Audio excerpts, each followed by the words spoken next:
America की ओर से भारत पर लगाए गए 50% टैरिफ में बड़ी राहत मिल सकती है।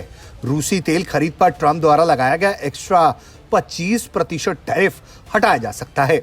मुख्य आर्थिक सलाहकार वी अनंथा नागेश्वरन ने यह उम्मीद जताई है।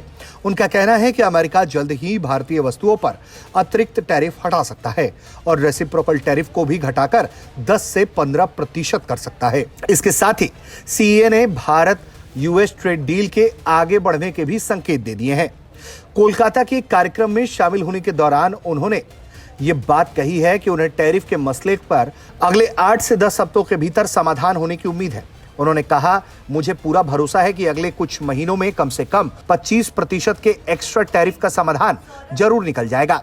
बिजनेस टुडे पर छपी रिपोर्ट के मुताबिक नागेश्वरन ने यह भी कहा है कि दोनों देशों के बीच व्यापार समझौते को लेकर बातचीत में तेजी के संकेत हैं, जिससे करीब $50 अरब मूल्य के भारतीय निर्यात पर दबाव कम हो सकता है।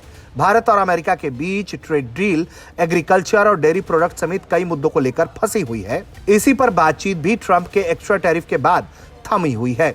लेकिन बीते दिनों अमेरिकी राष्ट्रपति द्वारा social media platform truth social पर पीएम मोदी को अपना अच्छा दोस्त बताते हुए ट्रेड डील के सफल निष्कर्ष निकालने की उम्मीद जताई गई। इसके बाद अमेरिका की ओर से प्रमुख वार्ताकार ब्रेंडन लिंच ट्रेड डील पर छठे चरण की बैठक करने के लिए नई दिल्ली आए और भारत के मुख्य व्यापार वार्ताकार राजेश अग्रवाल के साथ तकरीबन 7 घंटे तक बातचीत की।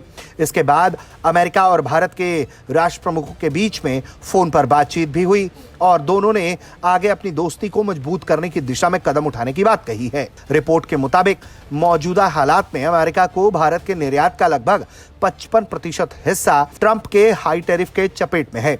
इसकी मार से सबसे ज्यादा प्रभावित होने वाले सेक्टर्स की बात करें तो कपड़ा, chemical, marine foods, James and jewellery के साथ ही मशीनरी शामिल हैं। ये इसलिए भी खास है क्योंकि भारत की श्रम प्रधान निर्यात अर्थव्यवस्था के ये प्रमुख हिस्से हैं।